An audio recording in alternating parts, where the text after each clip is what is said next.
Alright, you ready to start this? Let's get it. You clapping for yourself? I like it. Hold on, let me turn this down.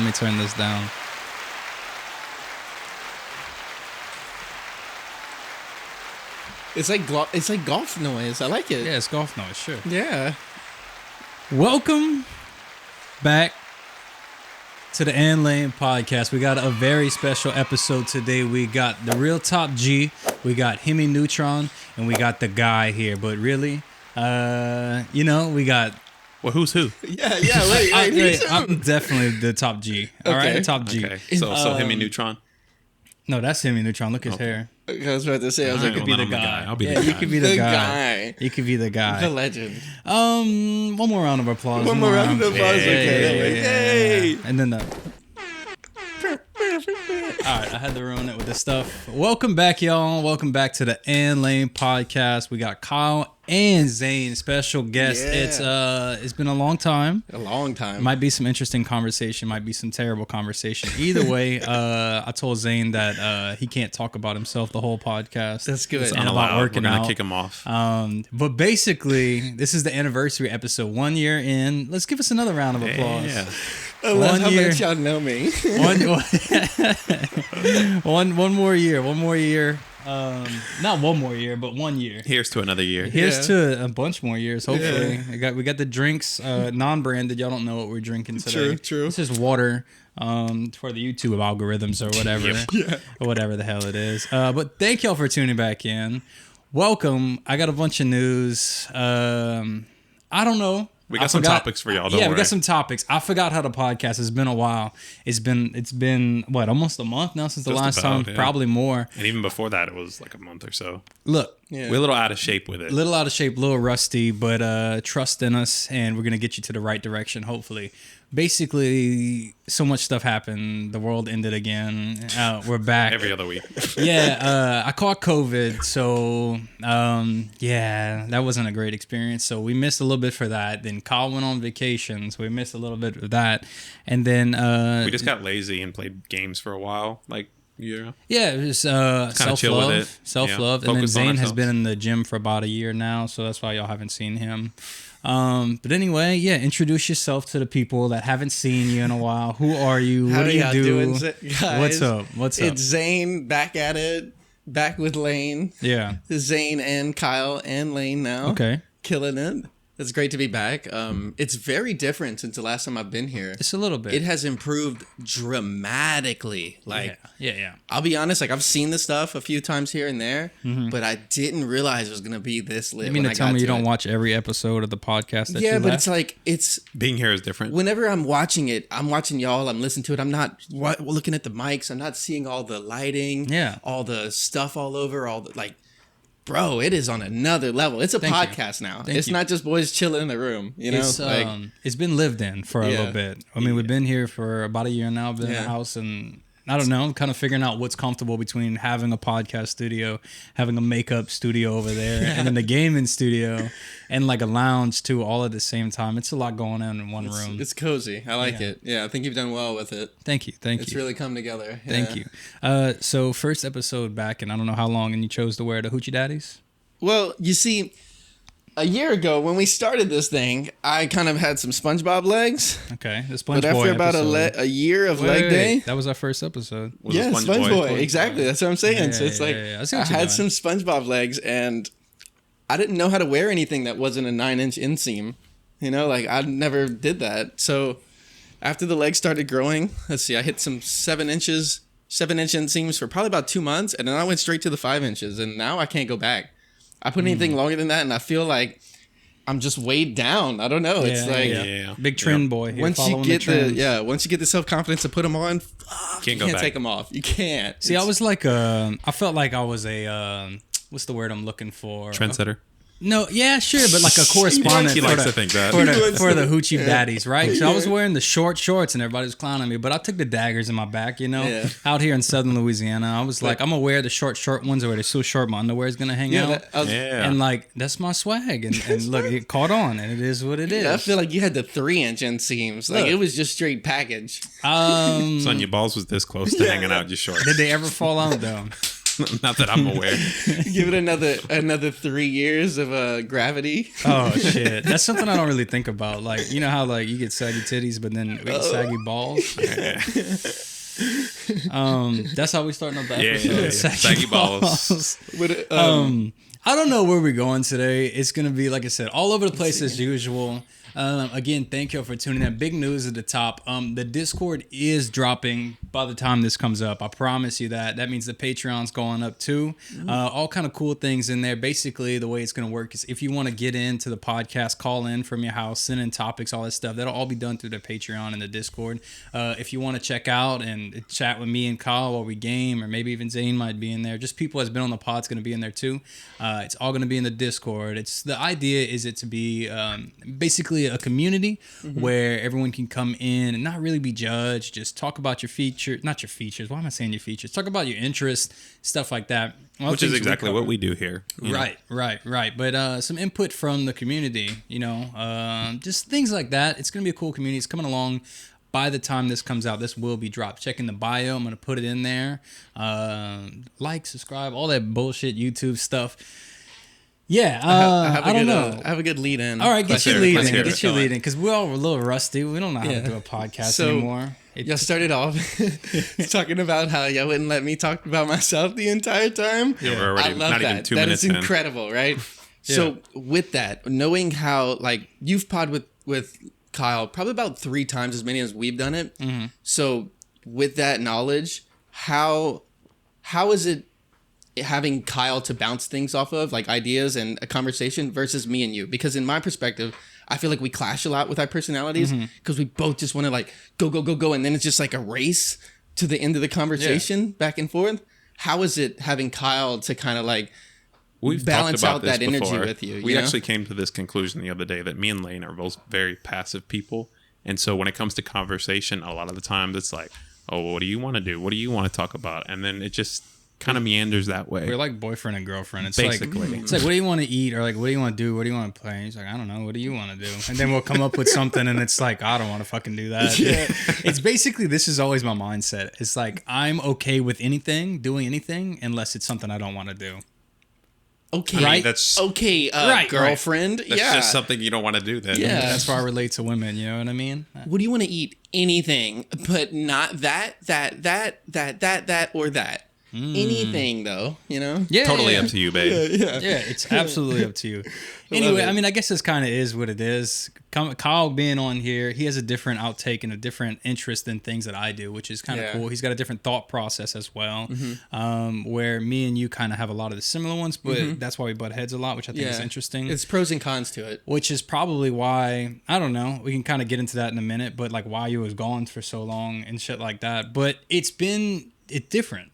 Kyle goes with the flow, I go with his flow, and we both got different ways to approach a lot of the same situations. Yeah. Is it enjoyable though? Do you feel like you get out more conversation? Because I feel like sometimes we would go at something and it would turn into the one thing, turn it to the next, and then before we knew it, we had 5 topics. He's trying to compare himself to you. He's no. He's like, what's Kyle can do it? Comparing. I want to stroke each other's ego. I think that's the ADHD in both of y'all. Yeah, you need to balance it out. So with Kyle, I mean, it's kind of like I was saying, like he's got a different approach to things, and it's not more of how much does he talk. It's more of like what he says versus like how much he talks. You know what I mean? Yeah. Because a lot of times he'll come up with an idea or a viewpoint on a topic that I just didn't see that way. And that's what's interesting and challenging, is where me and you kind of always lean towards the same way. But it's challenging in its own way, but it's giving in its own way, and it's got its own benefits. Yeah. He's more toned down and relaxed and chill. Which allows for your personality to flourish, I feel like. Yeah. See, Kyle's my favorite friend to talk to about deep shit.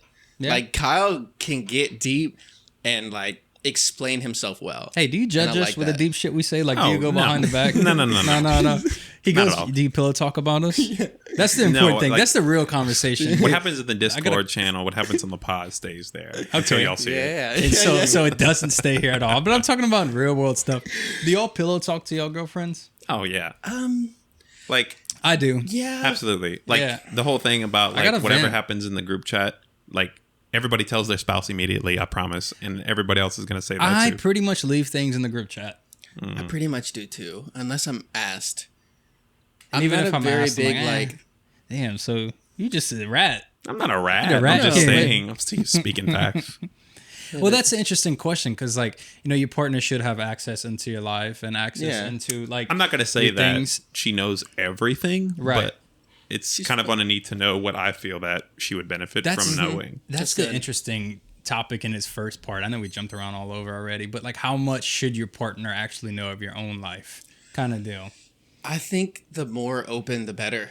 I think if I'm as honest and transparent to you, then you won't have questions to ask me. Yeah, and you'll just be in the same mindset as me. And then if we know the same things and you're still confused about my perspective, then I can explain that to you with you having all the knowledge, and you understand where I'm coming from, rather than us just both being on two separate pages constantly. Well, see, the thing with that is that whenever you have a partner, what you don't want to happen is they end up just becoming a clone of you. You know, you want to have some other different perspective to be able. I hate that. Yeah, you don't want to date yourself. It's great in the beginning, and then it's just like, fuck you and fuck me. Yeah. Like, right? This is a great segue into this topic. Okay. I think you know what I'm talking about. I don't know. It was something on Twitter the other day. You sent it to me. It was it was talking about, like, should married partners or just people who live together, should they have, like, their own rooms? See, that's a beautiful idea. I think that's a personality thing. Yeah. See, like, I think me and Tate, like, we love spending time together. We're like best friends. Taylor, my girlfriend. But they don't know. Yeah, I mean, if they know me, they know. But you're okay. Can't assume my that. girlfriend Taylor, she's 32, gorgeous, blonde, curly hair. She is me, female version. And she turns more into me every day. I laugh so hard. Like, she has my slang now, and it's hilarious. Like, she says lit, and she's way old to say lit. Yeah, we're way too old to say lit. Like, it's like fucking, you just dabbed in the intro, and like, it's funny. It's funny. I casually, like, I don't know. I see Post Malone, like, just kind of like not care about anything and dab at random shit, and I'm like, that's fucking me. It's hilarious. Do you think like partners turn into the other partner the longer they're together? I think the more impressionable one turns more, or the one that the more weak-minded one, the more moldable one. I think that's a negative connotation term. A negative way of putting it. Yeah, but does it mean the same thing? No, not.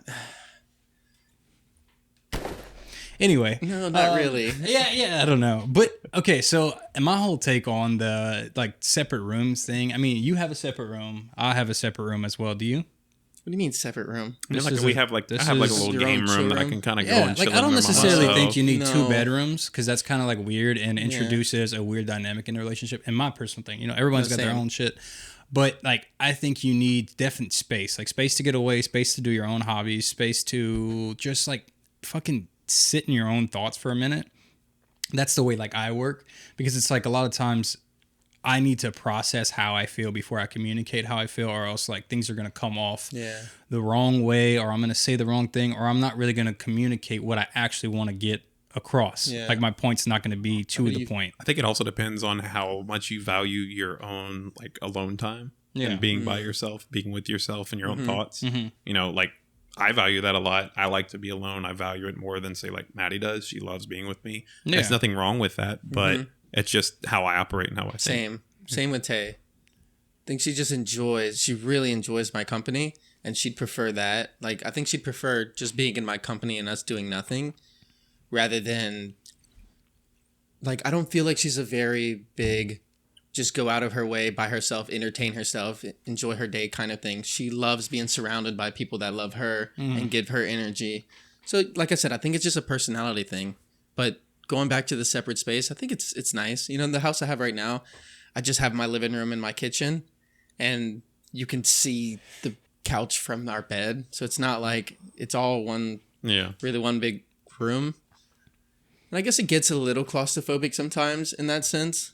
Like, but your house is a lot smaller than it used to be? Yeah, it's a lot smaller than it used to be. It's probably half the size that it used to be. What do you think that has done to your relationship? Like, as far as how you operate with a partner living with them?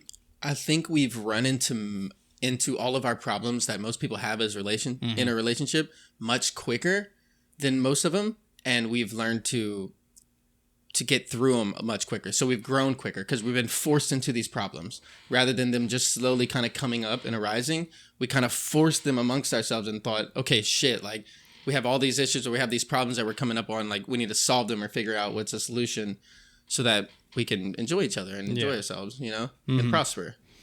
What about you? Your old roommate moved out, so now you've got extra space in the house. You've got extra rooms and stuff like that. How's that kind of? Honestly, we haven't even done anything with that room. Like, it's basically a space where we just put clean clothes. Yeah, it's like a store. Hey, but that's like honestly, that's a big thing. Like having a laundry room where it's dedicated to like, if you don't finish the laundry today, you know you can get to it tomorrow, and it's not going to be on the bed where you have to sleep. It's also very enabling because I can just throw all the clean clothes and just pick from the pile instead of folding it. There you go.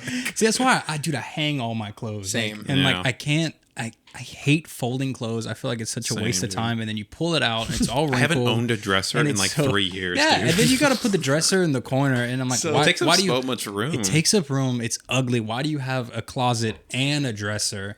I think it really just doesn't make sense to me. So there's something crazy. When I moved in with Tate, we didn't have a room for me to hang up a lot of my clothes because we were sharing one small closet. So she taught me like the crazy OCD maniac she is how to fold clothes like this Japanese way.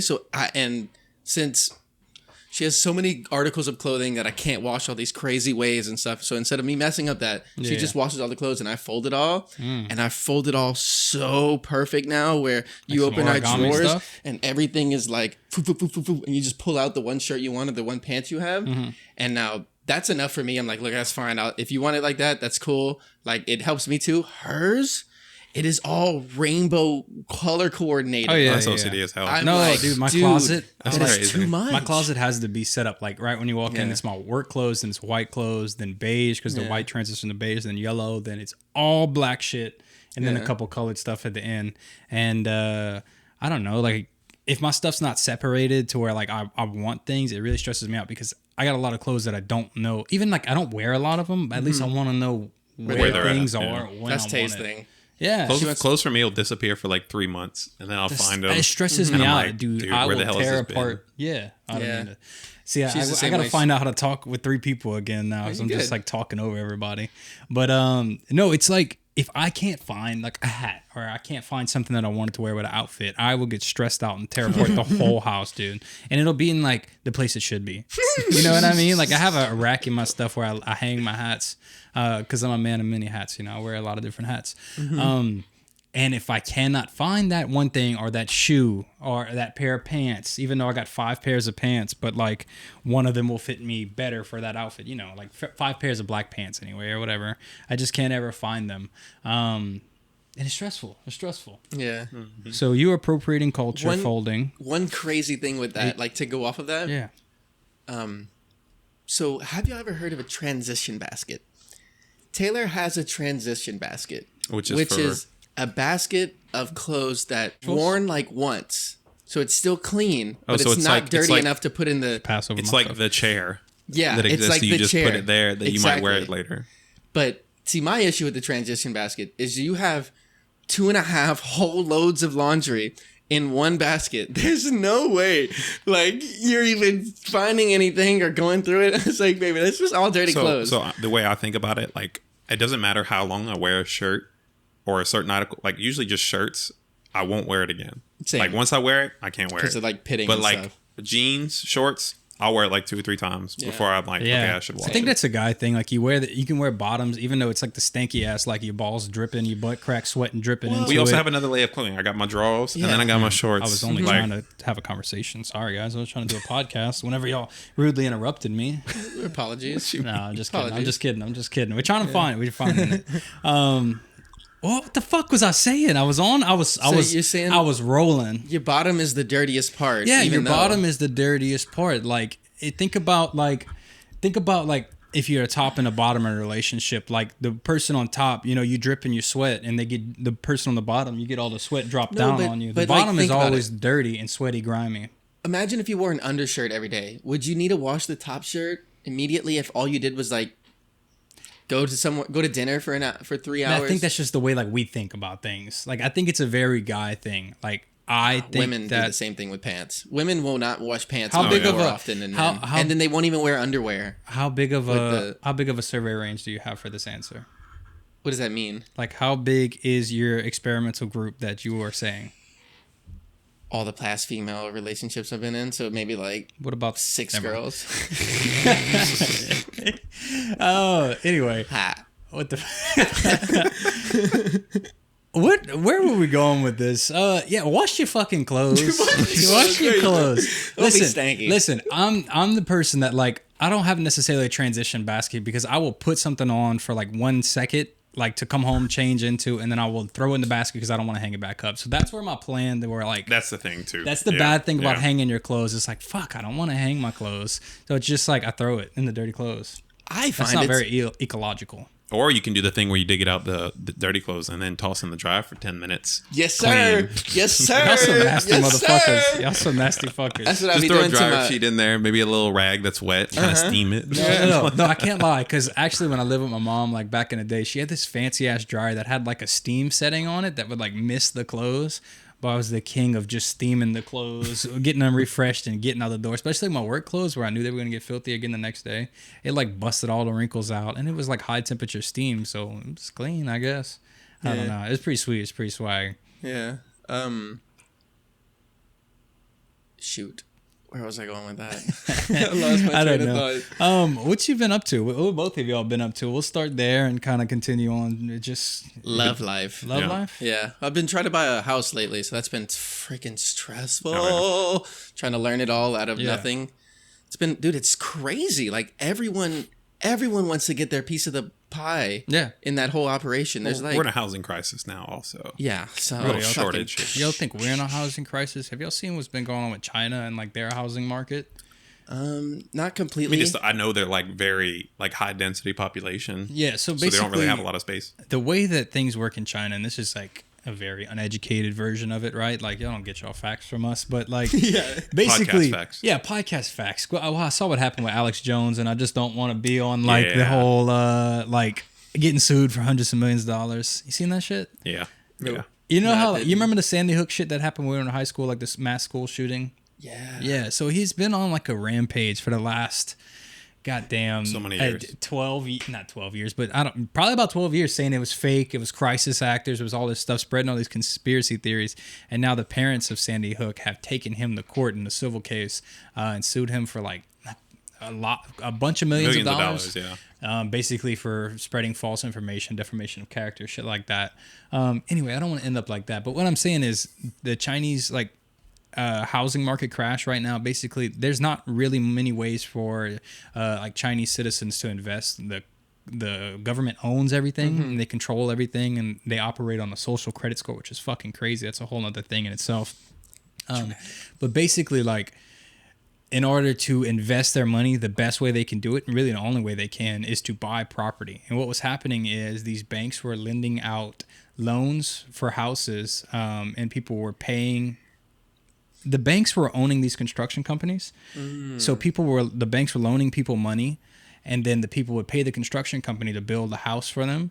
And they were saying they were building the houses, but they never really were. And the bank just giving out more and more and more loans. And the people were just buying up land because they wanted to invest to have their money on. And on top of that, like the population is booming, so more and more and more people needed houses, just like what's kind of going on right now. So there was a shortage. There was a huge bubble, and the banks were taking advantage of that.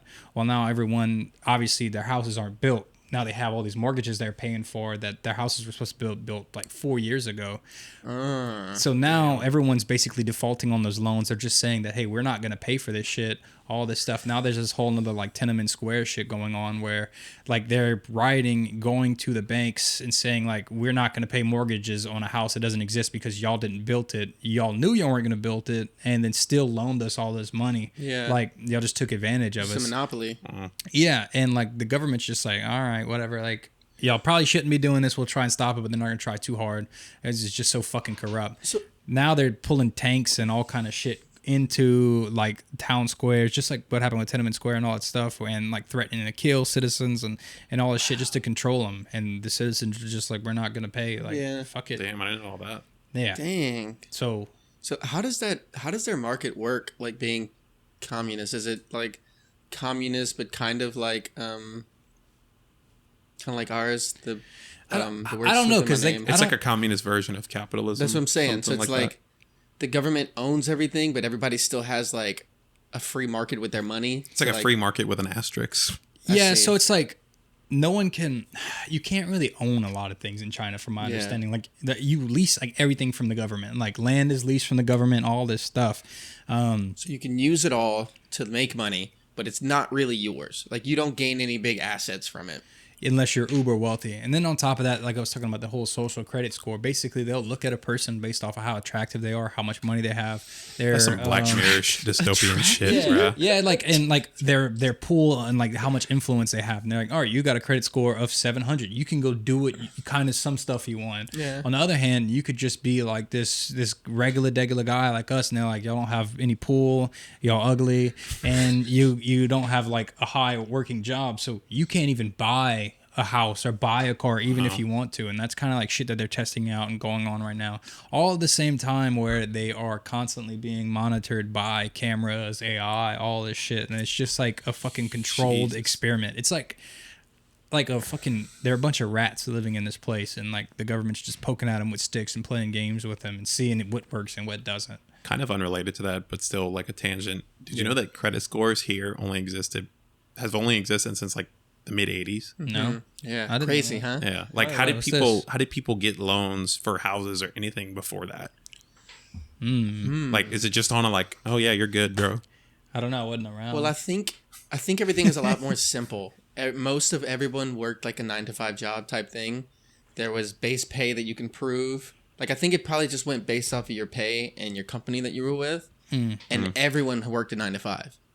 There was no side hustles, OnlyFans, YouTube, side hustle, this and that. Like, everyone either you worked a 9-to-5 or you were a business owner.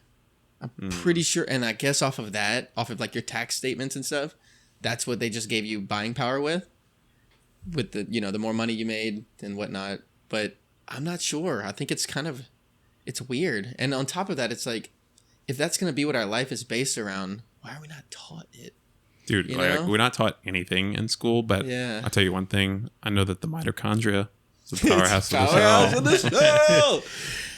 Speaking of the real top G, I actually saw something. This is the world's most hated man. Not the Hunter dude from the Netflix special. That's a crazy one.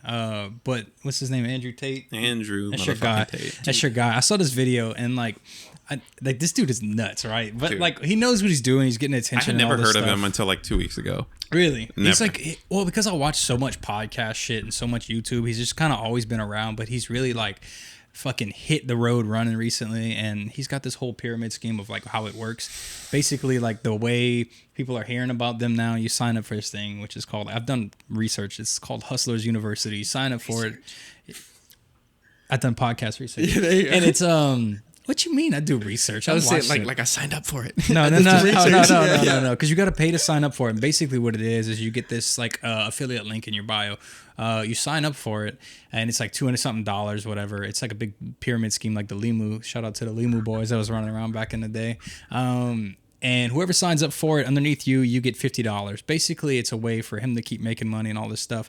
But whenever you sign up for it, they'll tell you, in order to get people to sign up to your affiliate link, clip these clips from my stream and post them. Keep making accounts and posting them. So it's just a fuck ton of people that are flooding like the market. Oh my god! It's genius. He's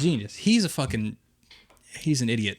He's not. I don't know what the fuck he is. He's just crazy. No, he's the idiot. That's a good. Yeah. He's the alpha male. What was y'all's opinion of him? Idiot. I didn't know who the fuck he was. I think he's a genius. Now I think he's like an imbecile, spreading horrible information for people. I always like more shit on the market, right? I like more viewpoints and more all kind of shit. I don't agree with barely anything he says, but sure, I'm happy there's someone out there for the alpha males, the alpha boys to look up to and say all this shit. But like following that, you're not gonna get no. It's like, I'm sorry, like you a nut if you following that. You gotta be. Do you think some of the stuff he's saying is like dangerous potentially? Yes, I think so. Right, he's just talking on the internet. No, like, but it doesn't. Yeah, but there's people who look up and actually listen to what he's saying and take it at value, like face value. Okay, what is he saying that like is dangerous? Like, for example, like he's basically said that he thinks that younger girls, women who have slept with less men, are more malleable and like basically easier to manipulate. Is that wrong? I'd say I mean, that's like borderline grooming. That's what grooming actually is. That's not grooming. He's just saying a fact that like, hey, more people, the less experience these women have, the more you can take advantage of them. Is he saying to take advantage of them? That's what he's saying he's done. Okay. Well, if that's the case, then yes, that's fucked up. That's stupid. That's ridiculous. But like at the same time, all he's kind of doing is like, and this is what like everyone gets so triggered the second they disagree with anything that's on the internet. Like, just like we can get on here and push like our leftist views and like everyone should be peaceful and PG and all this shit and PC. The other side and people with other views can get on the internet and push their viewpoints and say whatever the fuck they want to say. Because if not like both of them, there's no freedom of speech. There's no alternative views to what you're putting out. Like people need options. Right. And the other thing is too, like honestly, he might be just potentially pissing people off so that people talk about him. Probably like so. any market. So. That's why I say he's kind of phenomenal like, market wise. Yes, his marketing, his views are fucked. Phenomenal. His views, like I'll say that, a lot of his views are definitely fucked. But as far as marketing goes and getting his name out there and all this stuff, he is the top G. Kind of just reminds me of like the new Trump. Yeah, the new controversial thing that everyone's just like blabbering about, and that's popularity nowadays. That's his credit score going up. People talking about him, you know, score. Like that. Anyway, where I was linking all this back to, we were talking about kids, and I was watching this clip of him the other day because you can't get on anything without watching a clip of his, and he was saying that like the whole concept of why they wanted women to go to work, like whenever it is, like to end women's suffrage and shit like that. I literally just wrote that down. What? In the middle of this conversation to talk about this that you were just saying. Okay. About the feminism, yeah. All right, so like basically like women should be able to get jobs and all this stuff. The reason that he says that happened in America is so that they can take the women away from the household, right? Get this. And then so now the kids don't have a woman to sit at the house, teach them things, influence them on how they should live their lives, teach them morals. Now it's up to the schools. Now the schools indoctrinate them and teach them how to be like basically a slave of society, teach them all these stupid things. Don't teach them the right things. Send them out into the world, send them to college to spend more money in the fucking system and shit like that, and just keep things going on. And that kind of goes back into the whole like why they're banning these abortions and why they're trying to make more people and all this other shit. Well, I don't know. Interesting. So it's all this conspiracy theory is just part of a much larger conspiracy theory. Yeah, basically. Yeah. Well, see, I think we've kind of missed the ball a little bit in the plight for feminism. Like, I think women have lost their, what's a good word? A good word for like want. They have lost their desire to be the feminine provider and creator and like, and we getting canceled. No. It's like in the plight to be equal to men in the workforce. We've lost the nurturing care of women at home and like the good mothers and then this and that. Not that we don't still have it, but I don't know. I saw that point today and it kind of made me open my mind. I was like, damn, like you're right. I was like, so now women can be taxed more, giving more money to the government because now they have jobs. They're away from the home. So now we can't teach our young women how to be mothers. They're not teaching their kids. The kids are teaching their kids. The schools are teaching their kids and indoctrinating them. And it's just like, damn, like maybe we aren't all supposed to kind of do the same thing. Maybe we have like, and not saying that we can't switch roles, you know, not saying like, dad can't be mom and mom can't be the workhorse, but like maybe we are supposed to have a balance of in and out of the house so that we can keep family values and like the importance of life, you know, intact. I don't know. Like I saw it today and it really opened my mind to it. And I was like, man, like it's kind of true. And I was literally saying to Tate today, I was just like, look, we are equal. We are everything. We do things the same. We have the same goals. We have the same plight for success or whatever, this and that. I was like, our journeys are not different, but like, that's what if they're supposed to kind of be? That's kind of the idea with like feminism that kind of throws me off. And like, don't get me wrong when I say this, because as soon as you say like you're not a feminist or you are a feminist, like you instantly open yourself to judgment. But that's what a podcast is for. You put yourself on the internet for judgment, for entertainment value, and conversation. But like, feminism, like, is it really a thing? Like, can you really be a feminist? Because like what a feminist wants is like their own like equal rights, right? So if you're a feminist and you want equal rights, wouldn't you be like a humanist? are like a personist. Like, wouldn't you want everyone to have the same rights if you were like a true like feminist? So you're saying this is the female version of all lives matter, and people saying that? I mean, That's kind of exactly so. what I was Like, say. I don't know. Like, I believe like yes, there definitely is feminists out there. They're doing right things. Like, they're doing great things. We're pushing out like here's what's going on wrong in the world of women. Here's what we could do to change it. But like the term itself, it's like it's supposed to be all inclusive. And I've heard people say that like anyone could be a feminist. Like feminism isn't really necessarily about just pushing women forward. It's about pushing everyone forward. But I guess that comes down to where I'm picking bones or picking at like the term itself. Like why is it called feminism? Why can't it just be like peopleism? Well, or I think whatever? because still society is stuck on this intrinsic view of like it's at the core it's still misogynistic. Yeah. Like a lot of the Patriarchy. way the patriarchy is still exists. Like the way society is now is built on the idea of men. It was built by men, and so it's built for men. And that's the reason the feminist movement started in the first place. So I got a definition of feminism, and this is where I kind of get confused because it's the advocacy of women's rights on the basis of equality of the sexes. Now, that's the whole thing I'm kind of talking about. You know, like it's like everyone should be right, like treated equally, right? I'm always on that ground. Everyone should have the same opportunities and all this stuff. But like at the end of the day, like the way the world is set up and the way things fall, even if things were to change, like the natural way that things fall and have fallen is that it's not. Everyone has the possibility to achieve whatever they want to achieve, but not everybody is provided with the right opportunity or the same opportunity. Opportunity, in my opinion, is more important than any other like life skill, or like you could be the most driven person in the world, but if you have no opportunities to it doesn't matter. Use that, it doesn't matter. So I think women are generally given less opportunity. Well, let me ask you, do you think that roles like female, like gender roles, do you think those are necessarily important in society? No, I don't think so. No, I think they were only be important because we had a binary culture. Right. So we had to teach them to fit into this culture. Well, that's the whole thing about feminism, is that it's going against those intrinsic gender roles that we were built with. I saw a thing yesterday saying feminism is not a plight for female equality. It's a fight against exploitation on all. So like, and just that part I can agree with. You know, like, but like, and I'm not like trying to say like the name should be changed or anything, because I've even seen things as like post-feminism and all this stuff, and I'm not really sure about what that all means. But here's the definition of post-feminism: coming from the feminism of the 1960s and subsequent decades, in particular, moving beyond or rejecting some of the ideas of feminism as out of date. So it's like a new version of it, basically. Yeah. I don't know. It's very interesting because it's like we use all these words, and then like, what do these words actually mean? You know what I'm saying? Like, they mean whatever them. we agree that they mean. So it's like I was about to say, the words are irrelevant as long as we understand the terms that they're supposed to represent. I guess that's the important part. And I mean, through discussion, like that's where a lot of people I feel like have these horrible like they're like, oh, you're liberal. Well, that automatically means you want this, and you want all these handouts. Not by definition. Like liberal, like would mean that you just like want, like it means something totally different than what it actually means. You know what I mean? Like we speak languages, even though there's these book of dictionaries like Webster's. We all speak a very similar language. It doesn't matter what the definition in the dictionary says. We kind of create our own and go off that way. And I feel like that's where a lot of the things.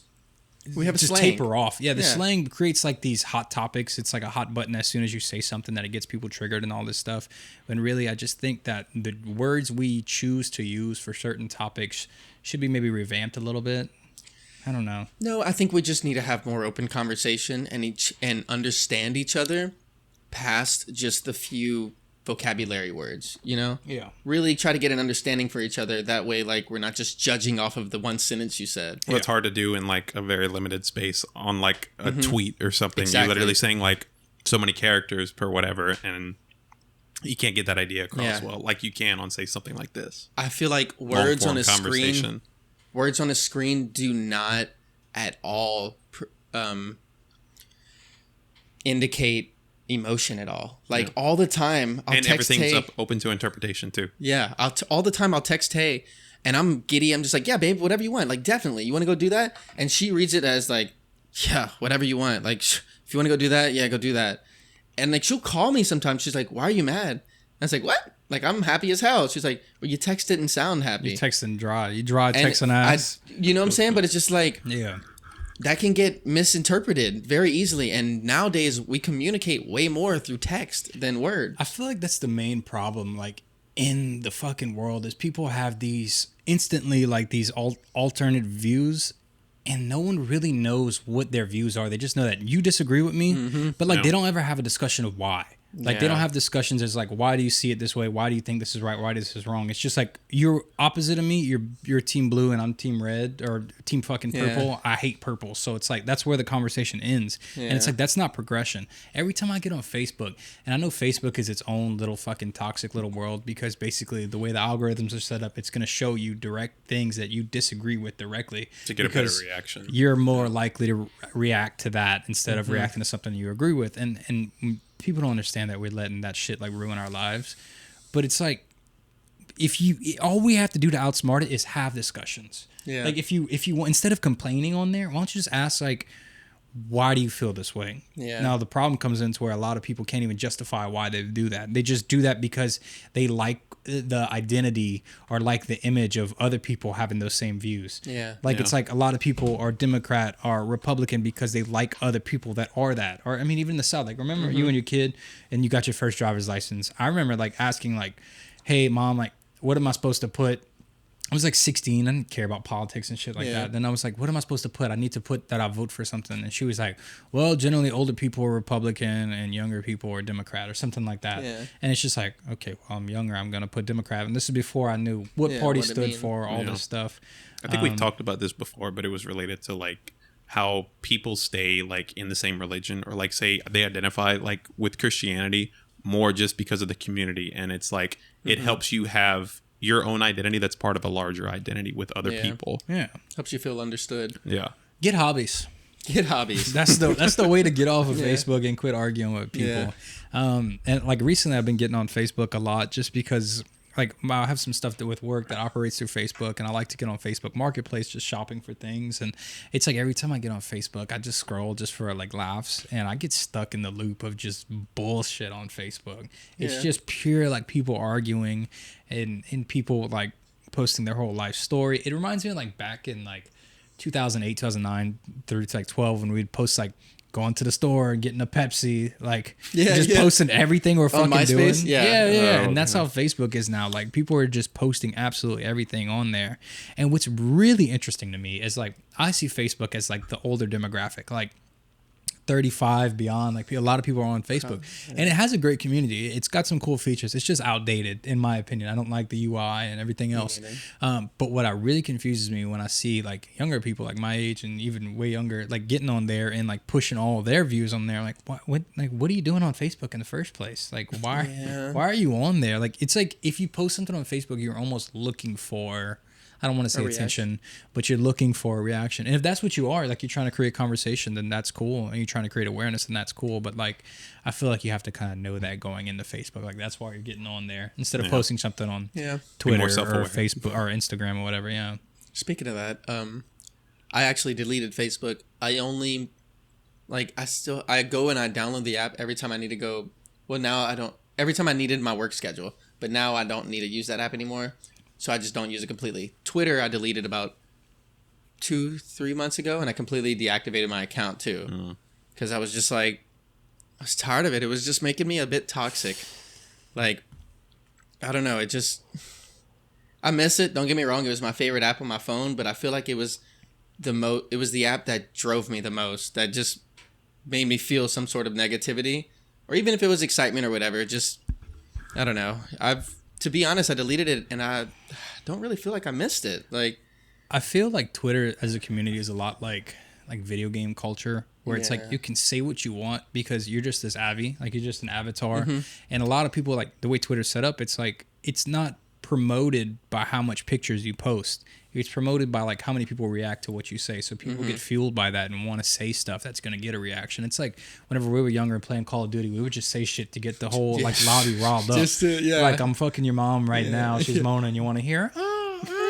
Like some wild shit, like we would say, like when we were kids. Everybody blowing the mic. Yeah, just like fucking drawing attention to yourself, and I feel like that's what Twitter is now. Just people making a bunch of noise. Yeah, and it's like you only got what 140 characters, or is it double that now? I think it's doubled now, 280. 280. Yeah, damn, you can do a lot with 280 characters. I don't know. It's just like one of those communities where it's like it's great or it's terrible. Reddit's kind of like that too. Yeah, but I feel like Reddit's even worse. Very educational. Educational? It can be, but what's the word? Just educational. Just as brilliant as people are, they're that ignorant as well. Yeah. Like, yeah. There's a lot of cesspools in there too. Yeah. All the incels. What else? Tate loves Reddit. Yeah, like Reddit's the older cool. soul, she loves Reddit. What's older soul? But she's 32, so I thought she's you meant like that was like a thing on Reddit. 5.5, 6 years older than us. So like she grew up with Reddit and MySpace and Facebook as being like her primary things. That was my primary thing. Yeah. Well, not Reddit, but no, MySpace but like Reddit was like, her Twitter before like that was a thing. I got you. Like she always references back to Reddit. Like, and I'm MySpace was my Facebook. Who knows this from Reddit? And I was just like, oh, I didn't think like you were like early 2000s. She was a teenager. You know, she was born in 90, so by 2001, whenever 9/11, she was 11 years old. Like she remembers it pretty vividly. You know? I was like 6 years old. Yeah. I was in first grade. Did I ever tell y'all a story about whenever I think God, what grade were we in? Like second grade? First or second. Yeah.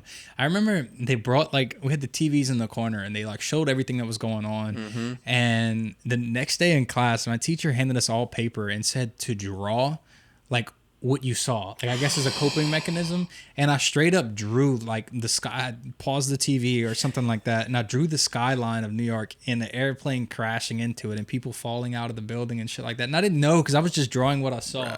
And like they put that in the newspaper in Erath. Like I would have to go to the library and find it, but like it was weird as fuck. And I don't know if it was supposed to be a coping mechanism or what. I saw this TikTok the other day that was talking about this exact thing. How like so basically they define Gen Z based on that. Like if you were old enough to remember 9/11, you're like usually fall into like a millennial category. Mm-hmm. And if you're just like learn about it later, then you're usually Gen Z age.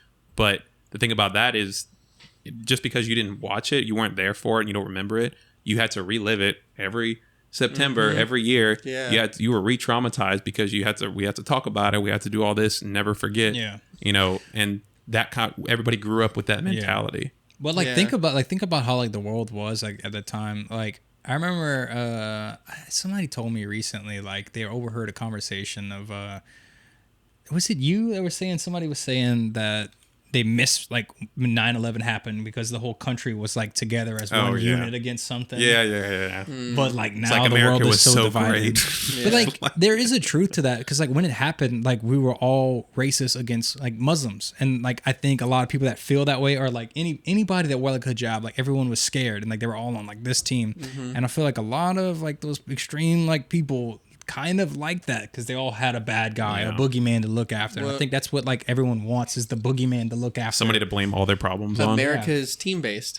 Yeah. Everything is team-based. What's so Democrat, football? Republican, Everything's what football tribal. team, what like this. What school you went to, where you grew up. Is that the whole world? What religion, what this and that. Everything is team-based. Everything has a good guy and a bad guy. I think that's like a human thing though, of being like tribal and like us versus them mentality. Yeah. And I think it keeps the competitive nature alive, and it gives people a like-minded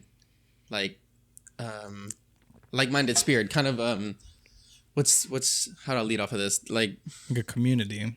I don't know. Everyone wants to belong to a community. People that are, if you get a huge group of people that are all in the same mind space, wanting the same thing, it's such like there's so much power in that. Look at like the insurrection. You had 100,000 people that were riled up. What's that? The insurrection, January 6th. The hell's insurrection. That? And they stormed the Capitol.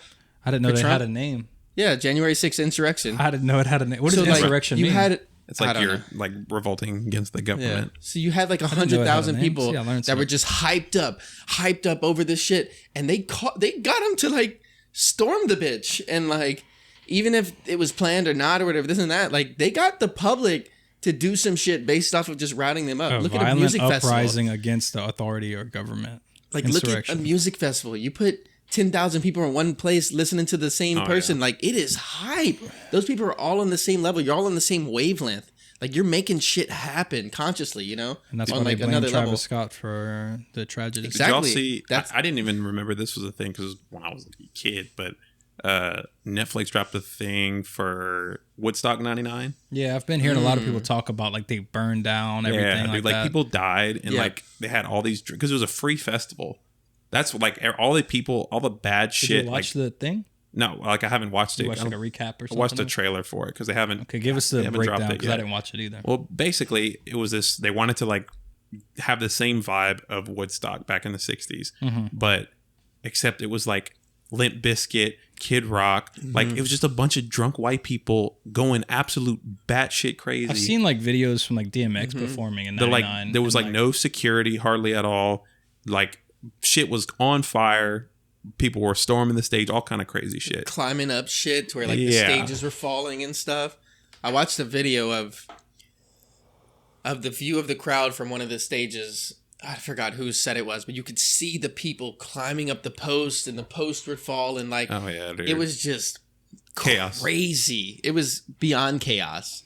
But I think if you get that many people like-minded on whatever issue it is, shit's going to go down. Like either shit's going to be saved or shit's going to be fixed. It's a mob mentality. Yeah. Like the rioting and the looting and everything that happens. As soon as you see like one person do something, you want to do it. You want to get on the action. Yeah. It's just like this primal instinct that kicks in, and it's like you want to follow like everything. Yeah. You don't even think about like, is this decision right or wrong, or is it dangerous? You're just like, I need to do it because everyone else is doing it. You think it's like FOMO, or is it just like deeper than that? I think it's just collective consciousness. Like you just having so many people doing one thing that it's like you're kind of out of your body just reacting. Even like you've ever seen videos of these huge church ceremonies with like 2,000 people in there and they're all kumbaya over this and that. And it's like such an like there's so much energy and everybody's on such the same level that like it moves people. People are crying. People are talking in tongues. It's an emotional priming thing. Yeah, it's just like, I don't know. And I think the plight for like, I think where we'll evolve might not be the word, but sorry for the lack of vocabulary. Where we'll build and grow as humans is when we get to the point where we agree to be like-minded on stuff and agree to be on the same side and think the same things and want the same things, and then shit's gonna happen. Otherwise, like I'm a free thinker. Yeah, do you think that like having that mentality is dangerous in as far as like just you're in an echo chamber and everybody around you agrees with you? People want that. A lot of people want to feel that comfort. It's like you having a conversation with your mom where she's never going to disagree with you because she's your mom and will always support you. You know what I mean? Or like somebody that has your back. I feel like that could be dangerous because there's nothing to challenge the ways that you feel. And so if there's nothing to challenge the ways that you feel, then you can just exert your influence. Yeah, exactly. Yeah. Or who's to say what y'all are all doing as a community is right?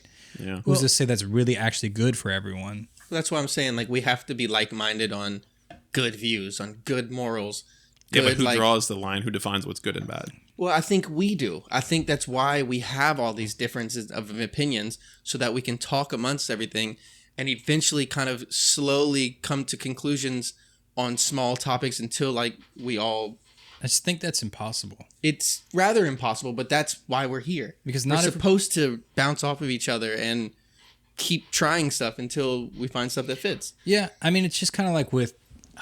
It's kind of ties back into like a lot of cancel culture shit where it's like the whole internet culture of like late 2000s and early 2010s where it's just like we were all moving the same way, operating the same way, saying the same stupid jokes and stuff like that because we all knew it was okay. And then like later on down the road, like people started challenging that and like, hey, you can't do that shit anymore. But then like it comes down to the fact where now people are pushing back against cancel culture where it's like, well, like all that shit happened so long ago and like we want that edge back, or like it happened so long ago to where like how can we be held responsible and you are the ones holding us responsible when you weren't even around for that? Because a lot of people like headlining cancel culture are the younger generation that didn't understand what the hell was going on. If you really think about it, it's like me going into a neighborhood that's predominantly black and not understanding the community there and the culture there and telling them, hey, everything y'all doing here is wrong and this is what y'all need to do. Because like I'm not there. I'm not living it. I didn't experience the same upcoming trauma, all the same shit they did, and I can't make decisions for them. So it's like in order to everyone to think the same and make the same decisions on everything, I don't think that's even like plausible. But see, I think the whole thing with cancel culture, it's not that people disagreed with each other. I like what you said. You accidentally said cancer culture, but that's cancel culture. No. Like that's a good way of putting it. They've realized the power in like-mindedness. Yeah. So they're just like, hey, look, if 100,000 of us get together and bomb this person and try to get it canceled, they'll get canceled. It's easy. It's just that's all it is. Like, we want to go storm the Capitol. Anymore. All we need is 100,000 of us. Let's go do it. You know, like shit can get done if we all are on the same page about stuff. Maybe not all, but if enough of us are on the same page about something and want to act on it, we can get shit done. Like, that's what happens in other countries, dude. Whenever shit really hits the fan and like governments are getting revolted against, that's how governments get overthrown. Is you do commit violent acts against the government, bro. Yeah, and actually go to there, storm the buildings. Power in numbers. That's what happens, dude. That's power in the people. That's exactly what that showed. That's what they tried to do in the, what you call it, not the insurrection. Yeah, but what came from that? A lot, in my opinion. Like, a lot.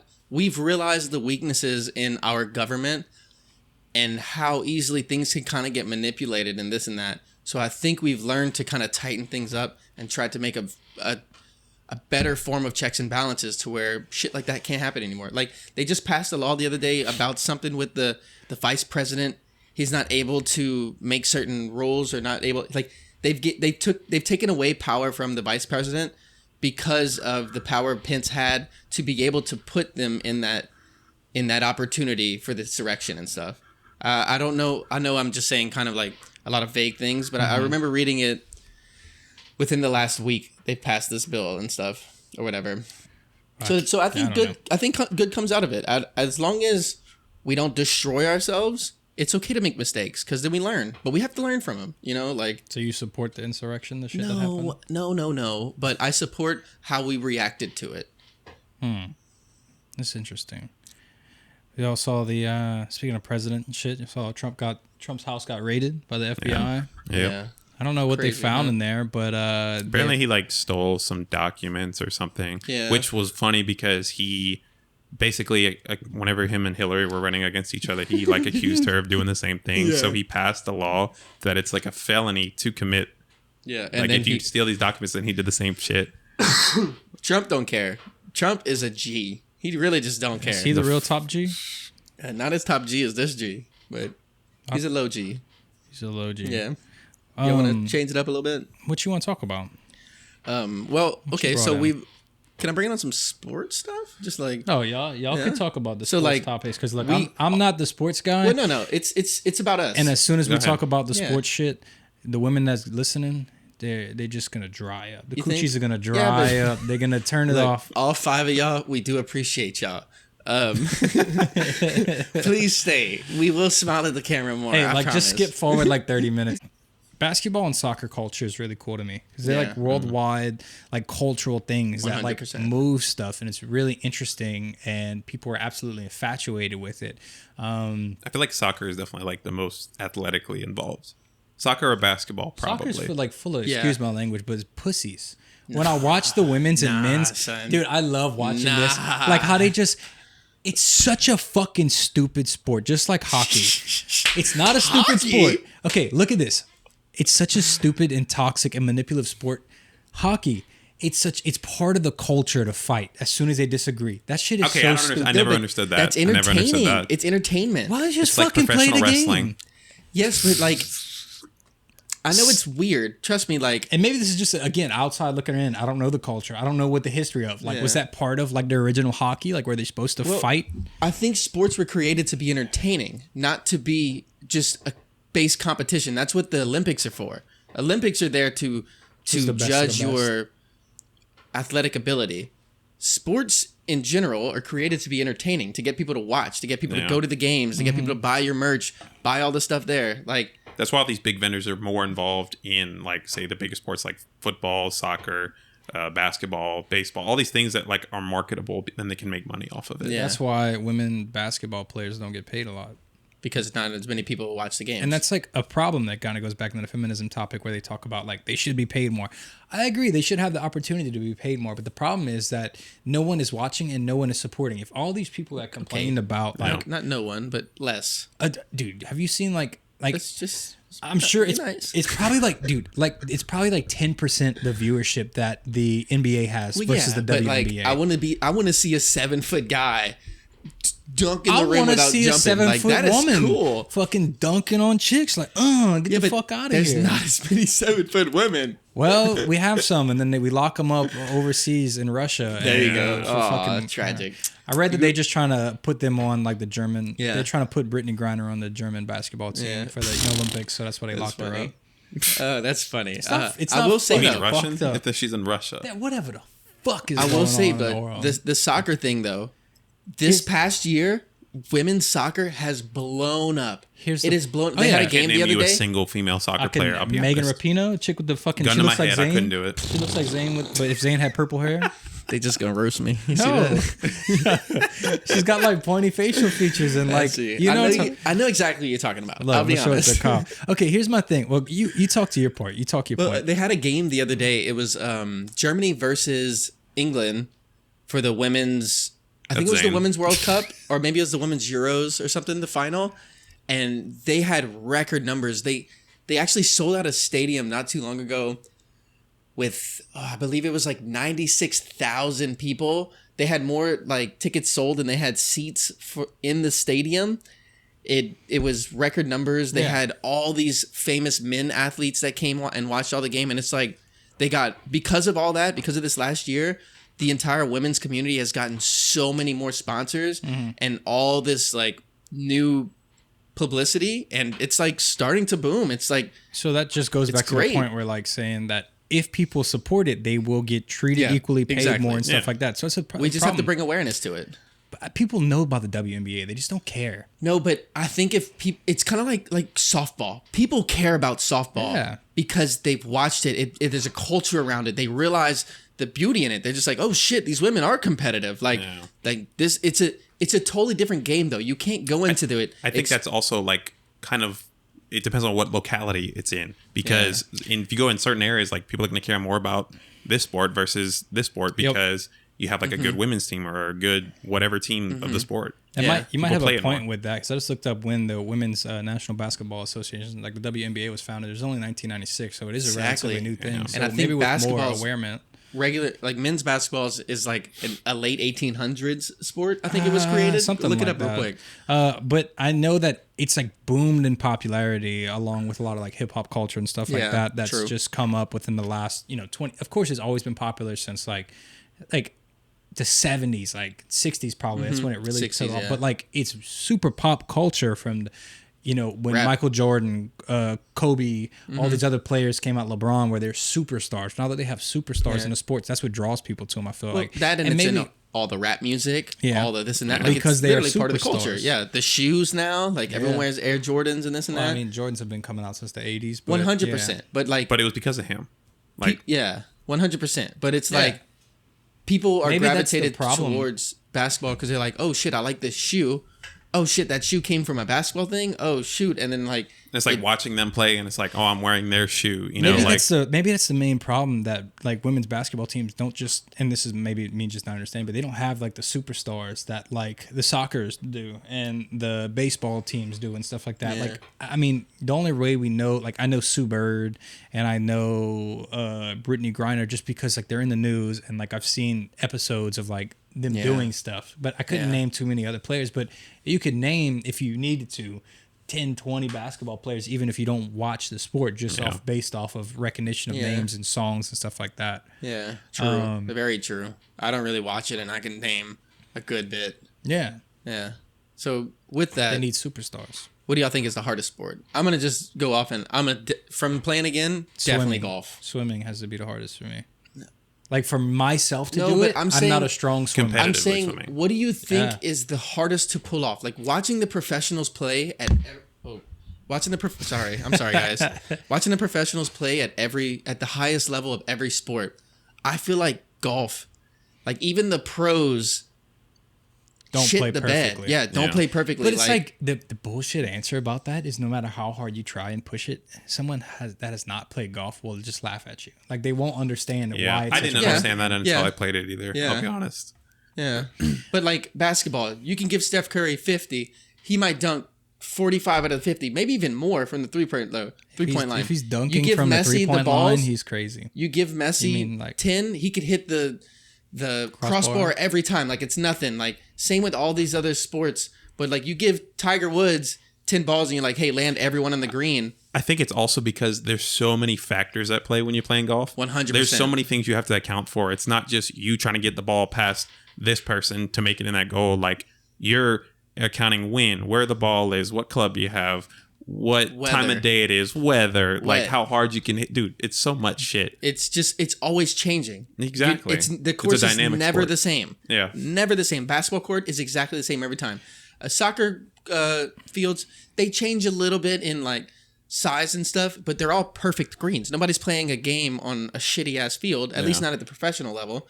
You know, like baseball, perfect fields every time. Perfect bat. You're using the same bat, same ball, same gloves. Like, there's just so many variables in it that it's like, man, it gets overwhelming.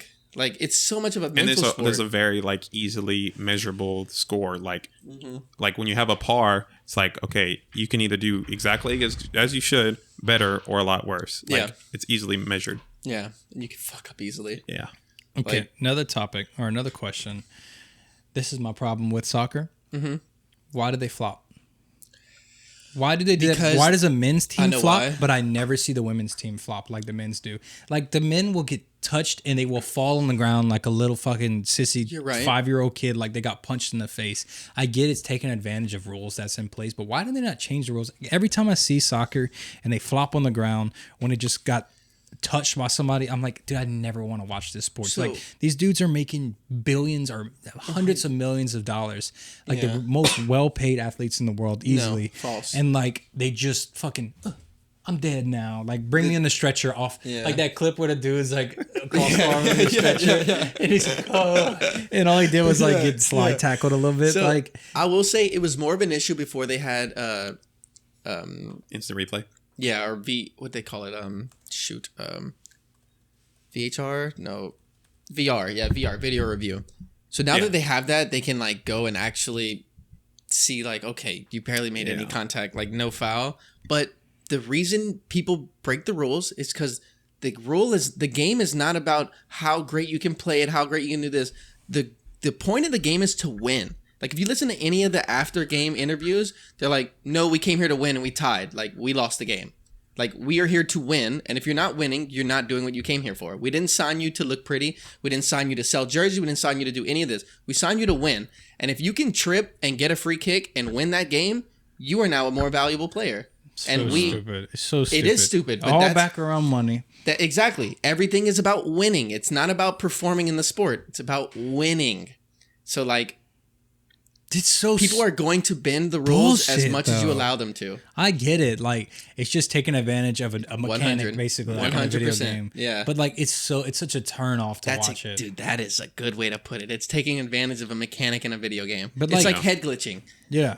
You can't take it away. It fucking sucks to shoot against. It's just part of it. But it's part of the game, and you can take advantage of it, or you get shit on by it. Like, yeah. So it's like, use it or get abused by it. So transition time into nerd news. All right. So now that the coochies are dried up, we're gonna dry them up even more. All right. So what a perfect transition. We were talking about team-based games and stuff like that. We and Kyle have been heavy into Apex. He's recently become an Apex god lately. Apex Legend, baby. You have become the Apex Legend. I don't know, something all of a sudden clicked for you. But that's a game where it's like, I do like playing with my team, doing the role, finding the right team members that do the right things with each other. Like, I like learning about stuff. And I know that you were big into Overwatch for a long time. Mm-hmm. What kind of... Well, we'll cover this topic since you were so big in Overwatch. I recently saw, and I got an article right here saying that they are finally pulling out loot crates from the game, like officially. There's not going to be any more loot boxes this month, stopping. Yeah. And for people that don't know, can you explain like what loot boxes are? In Overwatch, it's kind of like pretty lackluster compared to other loot boxes from other games. Like, other games like CS and stuff, you can actually get stuff that you can sell for real life money and stuff. Mm-hmm. This just gives you like skins and avatars and stuff that you can just use in the game. Right, it's all completely cosmetic. What is the concept of a loot box? Well, you can either earn them through just playing in the game, or you can buy them. You just open it and you just get like 4 random aesthetic things for the game. But it's strictly aesthetic. It's strictly aesthetic. Right. And so the main problem... It's very unnecessary. Like, it doesn't do... Nobody's opening hella Overwatch loot box on YouTube or anything. But like CS, people are opening box on that, or Call of Duty or whatever, because you can kind of get stuff from it that you can sell or trade and do this and that. Like, there's nothing to win from that. So I think since also Overwatch has such a big... It's a worldwide sport, and it has such a big community in China and such, that they aren't allowed to have things that's considered like a form of gambling. Yes. Mm-hmm. And since you don't know exactly what you're getting out of the box, and they can't tell you, even though they can kind of tell you the rates, it goes against like China's gambling laws. Yeah. What was the game that was like, was it Battlefront? The Star Wars Battlefront, like they had a loot box system, but it wasn't just aesthetic stuff. It was stuff that you could actually play to have an advantage. That's when like they really cracked down on that, where it's really like pay to win. Like you had to gamble in order to get the best sniper, in order to get the best shit. The interesting thing is where it's like, we don't buy a lot of this stuff, but I know a lot of kids, especially with things like Roblox and Minecraft and all this stuff. Basically, in Fortnite, if you don't have the newest skins, it's like you not showing up to school in the newest pair of shoes, like when you were a kid. Yeah. And like these kids will spend like hundreds of dollars opening boxes just in order to get the legendary skins or something like that. I think on Fortnite, they don't actually have loot crates. I think you can just go in the store and literally buy the skins, which that makes it legal for them to sell. Right, but it makes it to where kids can immediately get what they want. I'm not talking necessarily about that. I'm talking about like why this is kind of like big news, because in order to get the new skins on Overwatch, you have to buy so many boxes in order to just get that skin, because there's, I don't know what, let's say at least 10, there's at least 10 characters, and each character has 30. There's 30 characters. 30. And each character probably has 100 skins that you can get. They probably have like 15. So yeah. Okay, well, either way, that's hundreds of skins, and every time you open a box, now each gun has probably a bunch of skins too. Is it like that? No, each like skin completely changes the whole gun and outfit of the whole character. Gotcha. So like it's a whole aesthetic together. So it's like if you don't have the new skin, you aren't the new guy. You don't have you're not the guy. You don't have the new shoes. Flexing. You're not flexing. And people really want to do that, and so it feeds into that. So it's really big news that they're stopping that, just based off the fact where it stops people from gambling their money away into a free-to-play game. Also, Overwatch, like the Overwatch League, like the professional game that's played, you can be on a team at 16 years old. So you're not even old enough to gamble yet. So that's another big thing about it. And if you can be 16 and be on the pro team, chances are you're 13, 14 years old all the feeder leagues and this and that, and learning it. Like they have school for Overwatch in China now. So you can go and learn to do this stuff. Like, so it's bringing kids into the community. And I think they were just trying to take the whole gambling aspect out of it, because kids are very impressionable. And if you have a gambling addiction at 14, it's like, sheesh, by the time you turn 18, you're gonna be ready to burn some money. Like, so I think that's good. I think it's shitty that we have, I mean, I guess gambling will always exist, just gambling's like great, our competitive nature as humans. It's fun, it's awesome. I don't enjoy it. I don't enjoy it. Kyle doesn't like it. It's because I lost a bunch of money before. The ability to come up a lot off of something, like we just saw it, this is not really nerd news related, but within the last the Mega Millions. Like, I played it, and of course everyone wanted to play it, and I didn't know what the hell I was doing. That was funny. I was with you, huh? Yeah. I was trying to figure out how the fuck this shit worked, and like I had to get the guy to kind of explain it to me. But like everyone wants to win something for nothing. I mean, that's just kind of, you play just for the fantasy of winning. That's possibly winning something. Yeah. I don't know. It's always fun. Speaking of that, $1.3 billion pot pool. And it's like person gets got like 443 million after taxes. So the government hit the jackpot. That's why the government loves that shit. They're like, well, that's why it was collect created. Your check. That's why it was created, and that's why it was allotted. Like the government runs it, and they're supposed to take that and fix potholes and all kind of other shit. And they don't. They don't. But back to nerd news. This is kind of like interesting for you, because you have spent basically a year not really playing video games. It's been probably about 7 or 8 months since my computer's been in storage. What's life been like? I know you play a lot of mobile or like a couple mobile games now. Yeah, kind of get bit into that here and there. To be honest, like I kind of substituted games for the gym. So it's like, instead of playing 3-4 hours of games a day, or 3, 4, or 5 days a week, It's like I'm just going to the gym for 3 hours now. If I get bored, I'll just hang out another hour or two over there, just chilling at the pool or doing whatever. And then I got addicted to building my IRL character. You know what I'm saying? Like instead of having to go unlock skins. Your IRL Abby. Yeah. So I was just like, I'm just working on my skin. Literally, I'm in the gym like, just gaining XP, just a little more XP. Gym, you know? Eventually we'll level up. You know, like eventually we'll level up. You know all those like simulator games of like lawnmower simulator, pressure washing. So I don't get There's got to that. be a gym simulator somewhere, bro. I don't get that. Like I see so many videos of people like doing like trucking simulator, and they'll have a whole like thousands of dollars set up to like drive shit. Be an Uber. Like, and they'll motherfuckers will get on there and do like a 12-hour road trip of driving shit across the country. I'm like, bro, you could get paid for doing this. Yeah, but that's kind of cool. Like you kind of like you actually go in like on real-ish roads. You know, like, it's like simulation of real roads. Yeah, and you just drive through it. And there's people like falling asleep on street and they crash in their big rigs and shit like that. Dude, I saw this video of like this dude playing with the lawnmower simulator, and the girl like videoed him doing that, and then went outside and the grass is like, you know, a foot tall. Oh my god! In real life, it's because like you get that tangible level up where it's like, okay, I know I hit this next level in a video game. In real life, you're like, oh yeah, my yard's cut, but like, what the fuck did I really get from? I have to do that. Well, you know that what I mean? A simulator, like more of a chore. A simulator takes a lot less effort. Yeah. Like I was explaining that to Tate the other day. I was like, it's just so. She was like, I don't get the idea of video games. I was like, it's so nice to be able to like do so much mentally. Like you're in this world doing all this crazy stuff like that you're powering with your brain and thinking about and doing and talking and enjoying. But I'm not having to run around and do all this and that. Like imagine if you had to play Apex, but in like real life. No. Well, like it's like the same thing with like soccer. I was like, I love playing soccer. I was like, but after an hour, bro, I'm knackered. Like especially if we're playing a real game. Like, dude, I'm tired. Yeah. Like golf as well. It's like, dude, after 18 holes. Dude, I can't swing anymore. My hands are hurting. We can come and play PGA for. Dude, I could do a hole in like a minute. That's what I'm saying. Like I could play that shit for hours. Like because you still want to do it mentally. Like you still want to be stimulated by that fun, but we have physical limitations with our bodies. And a lot of people that don't understand video games, here's the thing they don't really understand because they don't belong to any. But like when we talk about community and stuff like that, there's a huge community inside of games where like. If I'm playing like Apex or if I'm playing anything, I can jump on it and know I'm going to get on there with like-minded people that we can have conversations about random shit or we can work together for something and just like chit-chat about random small things. Like there's always going to be people there. The identity thing. Yeah. It's the team thing. It's like I don't have to go, man, like all my friends are fucking busy today. Like all my... You know, and especially people like a lot of people don't have friends. Yeah. As weird as it is, but a lot of people don't have the time to get out there and meet people or want weird. To. It's weird. Or like it's just different don't as an like people. Too, yeah.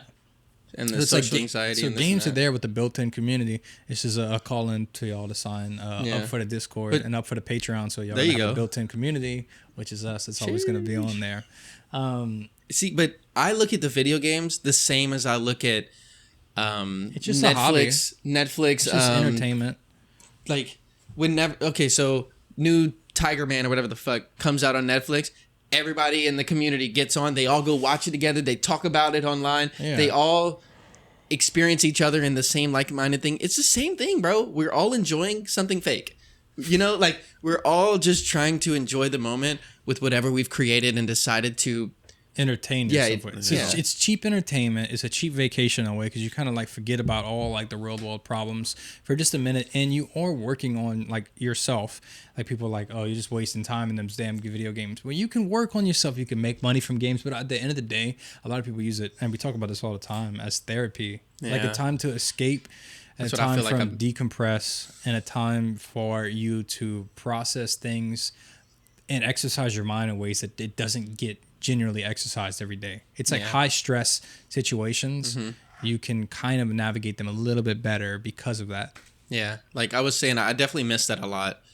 Like when I stopped playing my games, I feel like I needed something to like decompress or like this and that. That's why I just started going in the gym more. Like it was just another way to decompress, but it's more of a physical decompress. And it was more like rather than not physically being there and being all mentally there, it was I can clock out mentally and all I got to do is physically be there. And I can just clock out mentally, listen to my music, this and that, and just kind of like escape reality for a second for, you know, a few hours or this and that. And then I'm very loving of myself type of person, if we don't all know that already. So like it's nice to look in the mirror and enjoy it and see the come up every day.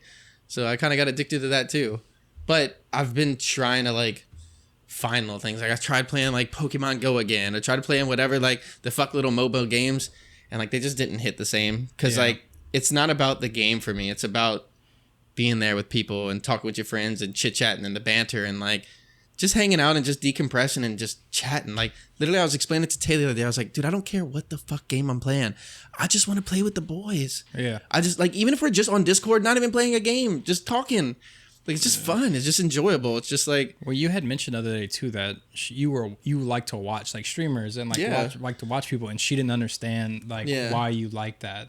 It's like, it's just a decompress. It's just like you can take it all in. It's just consuming. It's just another form of consumption. Yeah. You know, either if you're watching movies, eating food, listening to music, it's just another form of consumption. Yeah, and so like there's like I feel like there's 3 main types of like ways to entertain yourself, maybe 4. You can do a sport or an activity outside. You can watch TV, you can listen to music, or you can play games. Well, like as a person, there's a lot of them. I'm talking about I guess you're right. Maybe I'm saying it wrong, but like the main ways that people entertain themselves, most people watch a lot of TV. Like me, I don't watch movies. Like there's not anything in a movie that I like. I watch a lot of YouTube documentaries, nonfiction, shit like that are just informational because I like to learn. Yeah. So it's like I have time to play those games.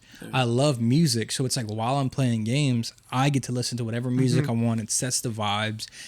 I get to learn new music. I'm always trying to figure out what's new coming out, what's happening. You know, just new sounds, new experiences, and new wavelengths. It's just my computer is an oasis. Yeah. Well, I feel like our culture, especially our generation, loves to be stimulated. Yeah. All the time. That's the problem. It's like, where's the next dopamine? Where's the next dopamine? That's why we all have ADHD. Yeah. Because we had it so much as kids.